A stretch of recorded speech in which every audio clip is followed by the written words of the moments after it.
So they've tried to convince me it's an honor to be the last speaker at a lunch in plenary. It really is, they've said. It really, really is. There's nothing like being after dessert and before your break. So I'm certainly thrilled to do that.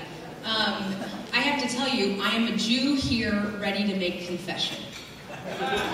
And I'm ready to make confession because I'm leading a green jobs organization, and a year ago I wasn't a believer.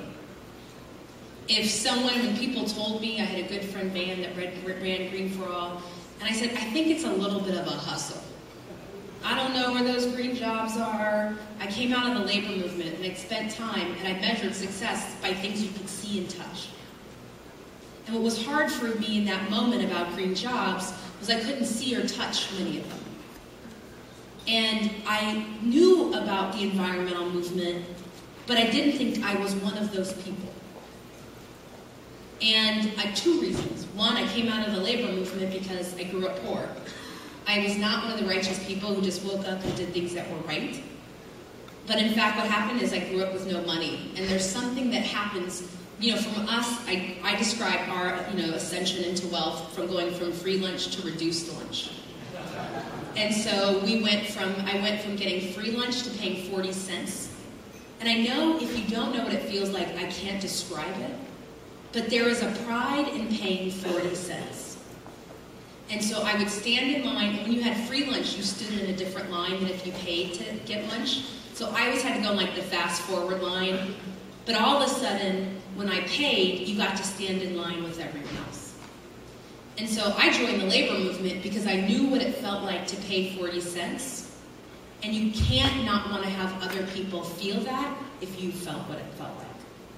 And so when I thought about what my theory for change was, it was really, how did you get enough people in the room to make success, to measure change, that equaled people getting to stand in the line that they paid for?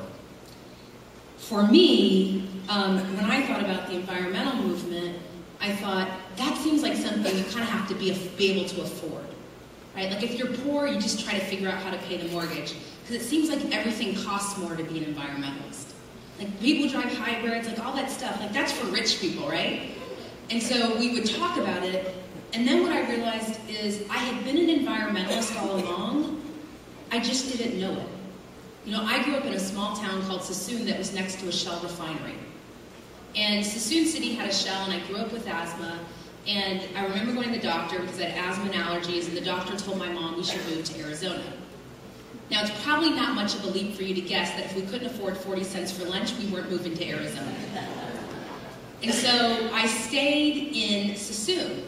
And my mom and we began to fight to get Shell out of there. We were famous because we got voted the worst place to live in the Bay Area, which is high quality living. And what happened is then the community really began to say, should we be the 50th worst place to live in the Bay Area? And what our community attributed to bad quality of living was the Shell refinery. Now, what was difficult, it was also the place that people got jobs. And so for a community where most of us got free or reduced lunch, to suggest that Shell shouldn't be there anymore, we were between Shell and CNH Sugar Factory. And to suggest that those companies ought to leave meant that all of us were going back to free lunch.